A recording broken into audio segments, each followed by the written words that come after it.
Hello friends, आज की इस वीडियो में यूपी बोर्ड एग्जाम 2021 पार्ट 4 जिसमें है वास्तविक संख्याएं और क्वेश्चन नंबर 1 पाई है। ऑप्शन नंबर 1 एक पूर्णांक, 2 एक परिमेय संख्या, 3 एक अपरिमेय संख्या, 4 इनमें से कोई नहीं। ये दोस्तों मोस्ट इंपॉर्टेंट क्वेश्चन है और इन चारों ऑप्शन में से हमें बताना है कि कौन सा ऑप्शन सही है, यानी कि पाई क्या है। तो इसका राइट आंसर है कि पाई एक अपरिमेय संख्या है और ये ऑप्शन जो 3 है ये हमारा करेक्ट है। तो यहाँ पर हम लिख सकते हैं आंसर में, आंसर विकल्प थर्ड, ये इसका आंसर हो गया कि एक अपरिमेय संख्या है।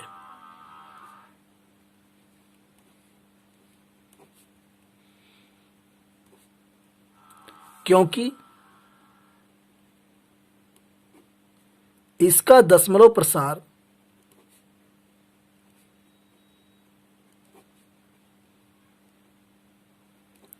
अनवसानी और अनावर्ती है। और यही दोस्तों इस क्वेश्चन का राइट आंसर है कि पाई एक अपरिमेय संख्या है। अगला क्वेश्चन, क्वेश्चन 2 15, 18 और 24 का लसाअ यानी कि एलसीएम क्या है। और यह क्वेश्चन यूपी बोर्ड एग्जाम 2020 में पूछा गया। तो एलसीएम निकालने के लिए सबसे पहले हम 15, 18 और 24 का हम गुणनखंड कर लेंगे, जो है कैसे, आइए देखते हैं। 15, 18 और ये 24, और यहाँ पर देखेंगे हम सबसे पहले छोटी संख्या, छोटी अभाज्य संख्या 2 से हम काटेंगे, 15 नहीं कटेगा, छोड़ देंगे। 18 2 9 18 और ये 24 भाग देंगे, आ जाएगा 12, फिर 2 से भाग देंगे, 15 को छोड़ देंगे, 9 को छोड़ देंगे, 12 2 छक्के 12, फिर 2 से 15 को छोड़ देंगे, 9 को छोड़ देंगे और 2 3 6, अब 3 से डिवाइड होगा दोस्तों। 3 पंजे 15, 3 त्रिका 9 और 3 एकम 3, फिर 3 से 5 को छोड़ देंगे, 3 एकम 3 और ये यहाँ पे ये है, अब 5 से जाएगा 1 1 1 और ये आपका हो गया एलसीएम इज इक्वल टू, ये जितने ये गुणनखंड फैक्टर है इन सबको हम गुणा कर लेंगे तो आंसर हमारा इनका गुणनफल आ जाएगा। 2 गुणा 2 गुणा 2 कितनी बार है, 1 2 3 बार, और 3 कितनी बार है, 2 बार, 3 गुणा 3 और अंत में है 5 गुणा 5। इन सबको हम गुणा कर लेंगे तो हमारा आंसर आ जाएगा 2 दूनी 4 दूनी 8 गुणा 3 त्रिका 9 गुणा 5, 8 9 72 गुणा 5, 5 दूनी 10 के 0, हाथ से लगाइए, और 5 से 35 और 1 36। यानी कि दोस्तों आप बता सकते हैं कि 15, 18 और 24 का एलसीएम 360 है और यही इस क्वेश्चन का राइट आंसर है। अगला क्वेश्चन, क्वेश्चन 3 निम्न में से कौन सा सह अभाज्य संख्याओं का एक युग्म है, यानी कि जोड़ा है। ऑप्शन ए 14 35, बी 18 25, सी 31 93 और डी 32 62। और यह क्वेश्चन जो है यूपी बोर्ड 2020 में पूछा गया। तो सबसे पहले मैं सह अभाज्य संख्या किसे कहते हैं, इसका फार्मूला आपको मैं बता देता हूं। चूंकि माना ए बी को सह अभाज्य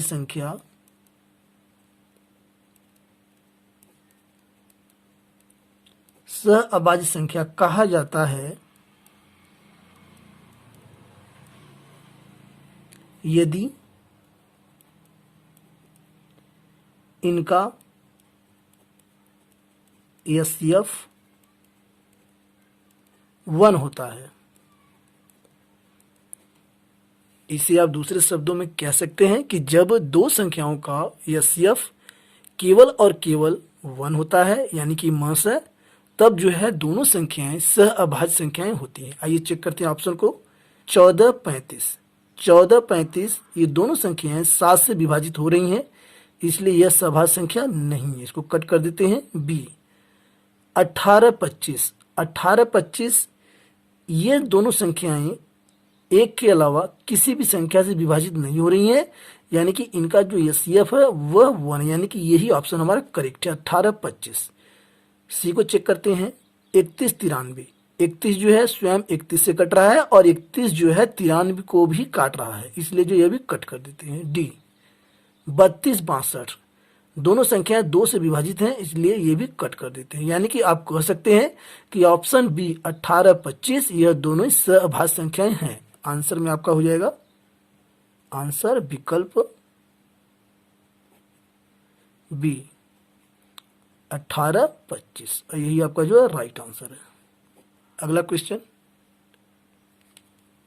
क्वेश्चन 4, 140 को अभाज्य गुणनखंडों के रूप में व्यक्त कीजिए। तो यहाँ पर 140 हम लिख लेंगे और इसका हम गुणनखंड कर देंगे अभाज्य संख्याओं से। अभाज्य संख्याएं क्या होती हैं इसके बारे में थोड़ा सा आपको बता दें। अभाज्य संख्याएं वे संख्याएं होती हैं जो स्वयं के अतिरिक्त अन्य किसी भी संख्या से विभाजित नहीं होती हैं। तो यहाँ पर सबसे पहले 2 से इसे हम विभाजित करेंगे। 2 से विभाजित हो रहा है, ये 2 से भाग देंगे, 2 7 14 आ जाएगा 70, फिर 2 से भाग देंगे आ जाएगा 35। यानी ये जो यहाँ पर आता है ये भागफल आता है। अब ये 2 से विभाजित नहीं होगा, हम 3 से चेक करेंगे, 3 से भी नहीं होगा, अब ये 5 से विभाजित होगा। तो 5 7 35, अब ये 7 से जाएगा, 7 एकम 7। तो यहाँ पर आप कह सकते हैं कि 140 के अभाज्य गुणनखंड जो हैं वह हैं 2 गुणा 2 गुणा 5 गुणा 7 और यहाँ आप गुणा लास्ट में 1 भी कर सकते हैं। क्योंकि 1 नहीं भी आप करेंगे तो कोई फर्क पड़ने वाला नहीं है, क्योंकि 1 जो इन सबके अंदर शामिल है। तो इसे आप लिख सकते हैं 2 गुणा 2 गुणा 5 गुणा 7 और यही आपका जो राइट आंसर है। अगला क्वेश्चन, क्वेश्चन 5 दिया है एचसीएफ 252, 594 बराबर 18, तो ज्ञात कीजिए एलसीएम 252, 594। इसका तात्पर्य यह है कि दो संख्याएं हैं 252 और 594, इनका जो एचसीएफ यानी कि मस है वो 18 है और इन दोनों संख्याओं का 252 और 594 का हमें एलसीएम लस ज्ञात करना है और यह मोस्ट इंपॉर्टेंट क्वेश्चन है दोस्तों जो है। तो आइए देखते हैं। सबसे पहले चूंकि हम जानते हैं कि एक फार्मूला में लिखता हूं, एक संख्या गुणा दूसरी संख्या बराबर एलसीएम गुणा एचसीएफ, ये फार्मूला होता है और इसी फार्मूले पे इसको हम रख देंगे, हमारा आंसर आ जाएगा। तो एक संख्या यानी पहली संख्या 252 और दूसरी संख्या 594 और एलसीएम चूंकि हमें निकालना है तो एलसीएम को हम रहने देते हैं ऐसी, और एचसीएफ यहाँ दिया 18। अब ये 18 जो है यहाँ त्रिय गुणा में इन दोनों के नीचे आ जाएगा, तो इसे हम लिख सकते हैं एलसीएम बराबर 252 गुणा 594 बटे 18। अब इसे हम सॉल्व कर लेंगे तो हमारा आंसर आ जाएगा।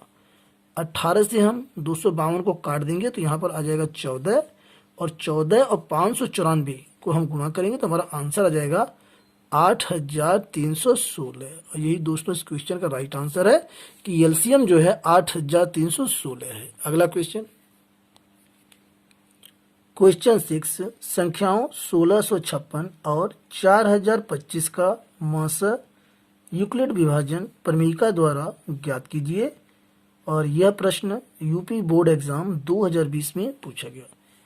तो सबसे पहले दोनों संख्याओं को हम लिख लेते हैं, 1656 और यहाँ पर है 4025। तो इन दोनों संख्याओं में 4025 बड़ी है तो इसे हम ये चिन्ह लगा देंगे ग्रेटर देन का, और जो छोटी संख्या होती है वह भाजक हो जाएगी और बड़ी संख्या भाज्य। आइए देखते हैं, 1656 और ये 4025। 1656 से हम 4025 में भाग देंगे तो यह जो है 2 बार में जाएगा, 2 छक्का 12 के 2 हासिल लगा 1, 2 पंजे 10 1 11 के 1 हासिल लगा 1 और यहाँ पे 2 छक्के 12 1 13 के 3 हासिल लगा 1, 2 एकम 2 1 3। अब इसमें से हम घटा देंगे तो 5 में से 2 गया 3 और यहाँ पर 2 में से 1 गया 1 और ये 10 में से 3 गया 7, 713। अब ये 713 जो है ये 1656 से छोटा है तो यह जो है यह भाजक हो जाएगा और 1656 जो भाज्य हो जाएगा। यहाँ आप समझिए इस बात को, जो है इस प्रकार से आपको करना है। तो यह जो है 2 बार में जाएगा, 2 3 6 और 2 एकम 2 और 2 सत्ते 14। अब इसे हम घटा लेंगे तो 6 में से 6 गया, यहाँ पर जो है 0, और 5 में से 2 गया 3, और 6 में से 4 गया 2, तो यहाँ आ गया 230। 230 अब 230 713 से छोटा है, तो 713 जो है ये भाज्य हो जाएगा और 230 भाजक। ये प्रोसेस आपको करना है जब तक 0 न आ जाए, यानी कि शेषफल 0 न आ जाए। तो 713 और 713 230 से 3 बार में जाएगा, 3 0 0, और ये 3 त्रिक का 9, ये 3 दूनी 6, यानी 690 घटा देंगे तो ये 3, और यहाँ पर जो है 11 एक हासिल लेगा, 11 में से 9 गया 2, यानी कि 23, 6 में 6 गया 0। अब 23 जो है छोटा है, तो 23 भाजक हो जाएगा और 230 भाज्य हो जाएगा। तो 230 जो है अंदर आ गया, और 23 जो है भाजक है, 230 भाज्य। अब भाग देंगे तो एक बार में यह कटेगा, 23 से कम 23 कट गया, और 0 जो है यहाँ आ जाएगा, यानी यहाँ पर आ गया 0। यानी कि अंत में जो 23 है इसने जो है 0 यानी शेषफल किया, शेषफल जो है 0 23 ने किया, इसलिए यहाँ पर हम लिखेंगे, या नीचे लिख सकते हैं हम जो है, इसलिए 1656 और 4025 का मस, इसे आप यस्यब भी कर सकते हैं, बराबर 23 है, और यही इस क्वेश्चन का राइट आंसर है। अगला क्वेश्चन, क्वेश्चन 7, सिद्ध कीजिए कि 5 प्लस करनी में 3 एक अपरिमेय संख्या है, और यह क्वेश्चन यूपी बोर्ड एग्जाम 2019 में पूछा गया। तो यह देखते हैं। सबसे पहले माना 5 प्लस करनी में 3 एक परिमेय संख्या है, इसे हम मान लेंगे कि यह एक परिमेय संख्या है, इसलिए इसे a बट्टे b के रूप में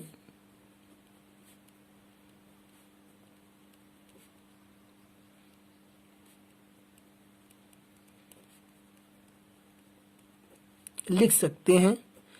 जब इसे आप परिमेय संख्या मान लेंगे तो परिमेय संख्या चूंकि अंश बटे हर के रूप में होती है, तो इसे जो है आप a बट्टे b के रूप में लिख सकते हैं। आगे, जहां a और b सह अभाज्य संख्याएं हैं, कोप्राइम नंबर्स हैं,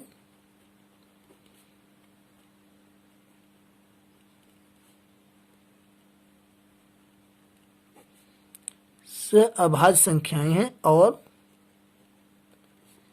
b is not equal to 0, यानी जो b है इसका जो मान है वह 0 नहीं होगा, इसलिए 5 प्लस करनी में 3 इज इक्वल टू a बट्टे b हम लिख सकते हैं। क्योंकि अभी हमने कहा है कि हमने 5 प्लस करनी में 3 को परिमेय संख्या मान लिया है, तो इसे हम a बट्टे b के रूप में लिख सकते हैं।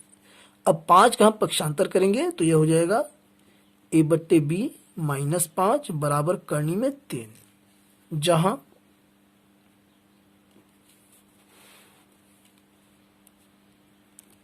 a बट्टे b और -5 परिमेय संख्या है, परिमेय संख्याएं हैं, अतः इनका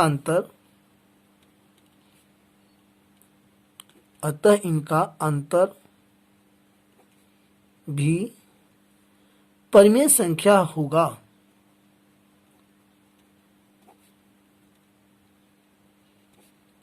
परिमेय संख्या होगा, इसलिए करनी में 3 एक परिमेय संख्या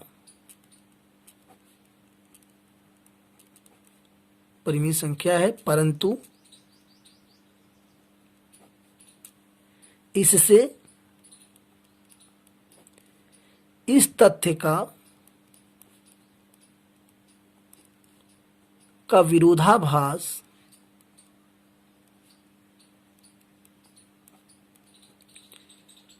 है कि करनी में 3 एक अपरिमेय संख्या है,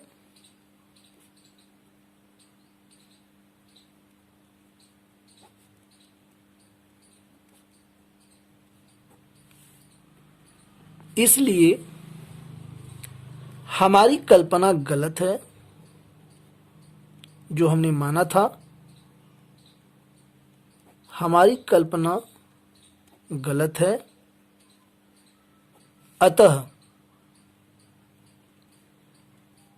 5 प्लस करनी में 3 एक अपरिमेय संख्या है।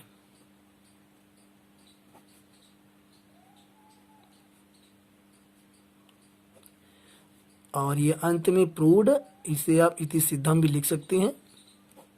ये क्वेश्चन थ्योरिकल है, इसे आप थोड़ा सा रिपीट कर लेंगे। और इसी के साथ मुझे उम्मीद है कि वीडियो आपको पसंद आया होगा। वीडियो के पसंद आने पर चैनल को सब्सक्राइब करना न भूलें, साथ ही अपने दोस्तों में शेयर इसे अवश्य करें। Thanks for watching.